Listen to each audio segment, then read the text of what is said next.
Hello my dear students, इस video में मैं आपको पृष्ठीय क्षेत्रफल और आयतन पर आधारित सवाल आपको बता रहा हूं, जो कि इसमें घन, घनाभ, गोला और शंकु इस प्रकार के सवाल आपको मिलेंगे। तो आप हमारे साथ बने रहें और ये वीडियो देखें। ये क्लास 10th का चैप्टर मैं आपको पढ़ा रहा हूँ। क्लास 9th के स्टूडेंट्स भी ये वीडियो देख सकते हैं और जूनियर क्लास के भी स्टूडेंट्स इस वीडियो को देख सकते हैं। तो चलिए देखते हैं सवाल कैसे लगेगा। 11 डेकामीटर 1 मीटर एंड 5 डेकामीटर आकार की एक धातु की शीट से 5 सेंटीमीटर व्यास की कितनी गोलियां बनाई जा सकती हैं। तो देखिए यहाँ पर क्या है, ये माप दिया हुआ है। एक धातु की शीट है। शीट का मतलब मैं अगर आपको बता दूं तो इस तरीके से रहेगा। ये ऐसे करके एक शीट है, ठीक है, चादर जिसको कहते हैं। और इस शीट से हमें क्या करना है, 5 सेंटीमीटर व्यास की जो है वो गोलियां बनानी है। तो कितनी गोलियां बनेंगी, जैसे मान लीजिए इसमें कितनी गोलियां इस प्रकार से काटी जाएंगी।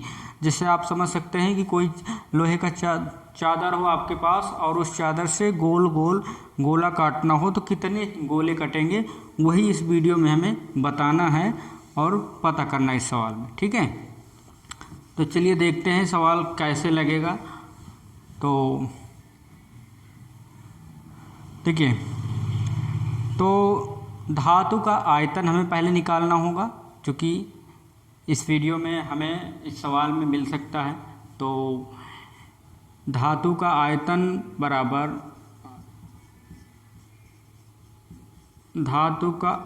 बराबर लंबाई गुणे चौड़ाई गुणे और ऊंचाई होता है। क्योंकि ये घनाभ के आकार का जो शीट है वो घनाभ के आकार का है, तो घनाभ का आयतन क्या होता है, लंबाई गुणे चौड़ाई गुणे ऊंचाई होता है, ठीक है। तो धातु का आयतन निकाल लेते हैं। तो यहाँ पे 11 डेकामीटर दिया है गुणे 1 मीटर दिया है और गुणे 5 डेकामीटर दिया है। ये इसकी माप है। मतलब जो शीट है, जो चादर है, उसकी लंबाई चौड़ाई और ऊंचाई यहाँ पर दी हुई है। तो उन लंबाई चौड़ाई और ऊंचाई से हम क्या करते हैं, उस शीट का आयतन निकाल लेते हैं, ठीक है। तो शीट का आयतन क्या होगा, मतलब उस धातु का जो घनाभ के आकार का जो शीट है उसका आयतन क्या होता है, लंबाई गुणे चौड़ाई गुणे ऊंचाई। क्योंकि यहाँ पे लंबाई चौड़ाई ऊंचाई दिया नहीं, कौन लंबाई है कौन चौड़ाई कौन ऊंचाई है। तो जो तीनों इसकी साइड दी हुई हैं उनको हम क्या कर लेते हैं, गुणा कर लेते हैं, ठीक है। तो वही इसमें किया जा रहा है, ठीक। तो देखिए, डेका का मतलब होता है 10। तो इसको हम जब सेंटीमीटर में चेंज करेंगे तो इसको हम 10 से गुणा कर देते हैं। 11 गुणे 10 करेंगे तो ये क्या हो जाएगा, ये सेंटीमीटर में चेंज हो जाएगा। तो आप कह सकते हैं कि 1 डेकामीटर बराबर होता है 10 सेंटीमीटर। तो सेंटीमीटर में अगर बदलना है तो 10 डेकामीटर बराबर फिर 10 से गुणा कर देंगे तो वो सेंटीमीटर बदल जाता है। तो 11 डेकामीटर को अगर सेंटीमीटर में चेंज करना है तो हम क्या करेंगे, 10 से इसको मल्टीप्लाई कर देते हैं। 1 मीटर बराबर क्या होता है, 1 मीटर बराबर होता है 100 सेंटीमीटर। तो 1 गुणे 100 सेंटीमीटर कर देते हैं तो ये भी सेंटीमीटर में चेंज हो जाएगा। 5 डेकामीटर है, तो डेकामीटर को अगर सेंटीमीटर में चेंज करना है तो 5 को 10 से गुणा करना पड़ेगा। क्यों, क्योंकि जो है 1 डेकामीटर बराबर 10 सेंटीमीटर होता है, ठीक है। इतना हो गया। अब इससे इसमें गुणा कर देते हैं तो ये हो जाएगा 110 सेंटीमीटर और फिर क्या हो जाएगा, ये 100 सेंटीमीटर हो जाता है और फिर 5 50 सेंटीमीटर हो जाता है। इस तरीके से ये हो जाता है। अब इसको गुणा कर लेते हैं तो कितना आएगा, देखिए इससे इसमें गुणा कर देते हैं तो 110 और ये हो जाए गुणे 50 करते हैं, ठीक है। तो 11 5 55, 3 जीरो इसका ले लेते हैं, 1 जीरो इसका, ठीक है। तो ये आ जाता है इतना सेंटीमीटर क्यूब जो है इसका, ये आ जाता है उस घनाभ के आकार का जो शीट था उसका आयतन इतना निकल आता है। इतना आपको समझ में आ गया होगा, ठीक है। अब इसी घनाभ के आयतन के शीट से हमें 5 सेंटीमीटर व्यास के गोले काटने हैं, मतलब गोलियां निकालना है। तो यहाँ पर देख सकते हैं कि गोली का व्यास कितना दिया हुआ है। तो गोली का व्यास बराबर 5 सेंटीमीटर, तो इसकी त्रिज्या कितनी होगी? तो त्रिज्या कितना होता है? व्यास का आधा होता है, तो व्यास बटा 2, तो 5/2 ये इसकी त्रिज्या हो जाती है। ठीक है, ये त्रिज्या हो गई। अब क्या करते हैं, इस गोली की त्रिज्या तो निकल आई है, गोली का आयतन निकाल लेते हैं कि इस एक गोली का आयतन कितना होगा। जैसे मान लीजिए ये एक गोली है और इसका व्यास कितना दिया हुआ है? 5 सेंटीमीटर यहाँ पे दिया हुआ है। तो यहाँ से आधी दूरी को वृत्त के केंद्र से और वृत्त की परिधि की दूरी को क्या कहते हैं? त्रिज्या कहते हैं। तो त्रिज्या इसकी 5/2 हो जाएगी, क्योंकि व्यास यहाँ से यहाँ तक होता है तो त्रिज्या क्या होती है? आधी होती है व्यास की, तो इसलिए व्यास का आधा कर दिया जाता है, तो त्रिज्या निकल आती है। ठीक है, अब त्रिज्या निकल आई है तो हम क्या निकाल लेते हैं? अब इसका आयतन निकाल लेते हैं। तो गोली का आयतन क्या होता है? एक गोली का आयतन बराबर 4/3 पाई आर क्यूब। ये होता है गोले का आयतन। गोले का आयतन क्या होता है? 4/3 पाई आर क्यूब होता है। तो इस तरीके से हम इस गोली का आयतन निकाल लेते हैं। अब यहाँ पे हम मान रख देंगे। ठीक है, देखिए 4/3 पाई का मान कितना होता है? 22/7 होता है। यहाँ पे त्रिज्या कितनी दी हुई है? 5/2 दी हुई है, तो घात 3 है, मतलब इस त्रिज्या को हम 3 बार ऐसे मल्टीप्लाई कर लेते हैं। ठीक है, गुणा कर लेते हैं, तो ये हो जाता है। ठीक है ना। अब इसको काटेंगे तो 2 से ये 4 2 ये 2 दूना 4 हो गया, ये कट जाएगा। और उसके बाद आगे का प्रोसेस कर लेते हैं हम। तो मैं काट दूँ, अच्छा लगेगा। ठीक है, 2 से इसको काटते हैं तो 2 दूना 4, 2 से 2 कट गया, ये कट गया, इतना हो गया। अब यहाँ पे ये बचता है,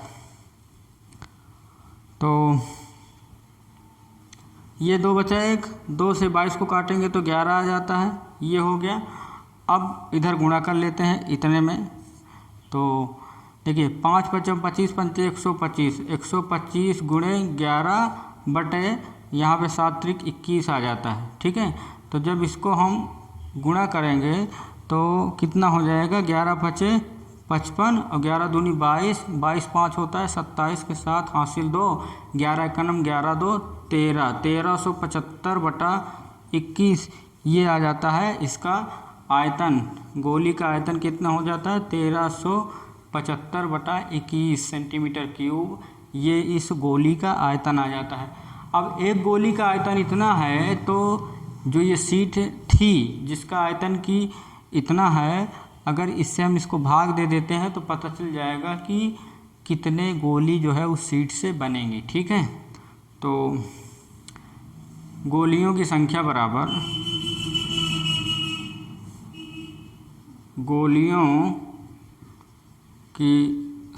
बराबर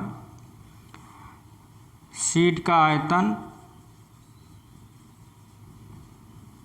बटे एक गोली का आयतन। एक गोली का आयतन। ठीक है, तो यहाँ पे सीट का आयतन कितना है?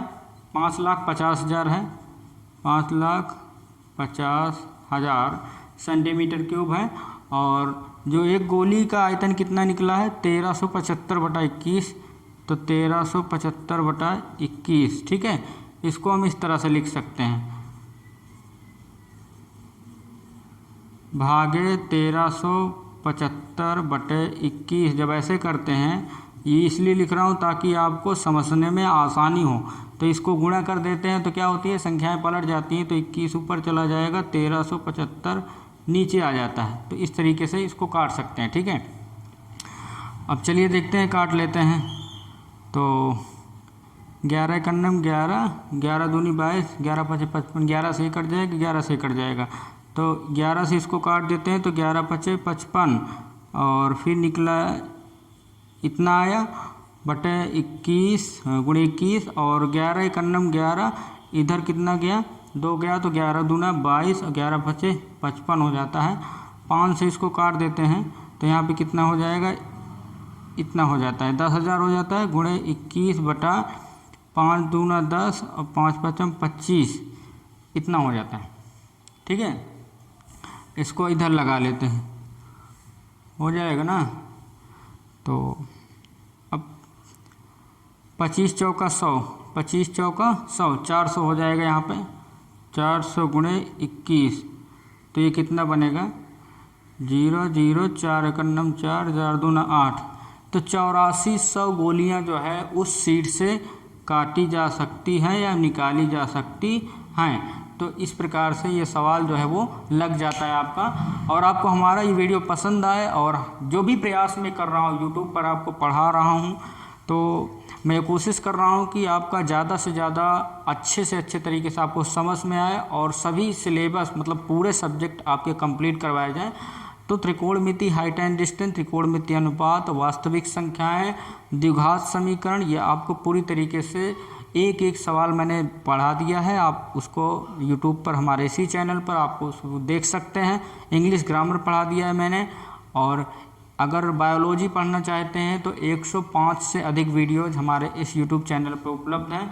मतलब बहुत सारी चीज़ें आपको हमने अपने चैनल पर प्रोवाइड कर दिया है। तो आप हमारे साथ बने रहें। चैनल को सब्सक्राइब नहीं किए तो प्लीज़ चैनल को सब्सक्राइब कर लें, वीडियो को लाइक करें और शेयर करें। मिलेंगे अगले वीडियो में, तब तक के लिए जय हिंद।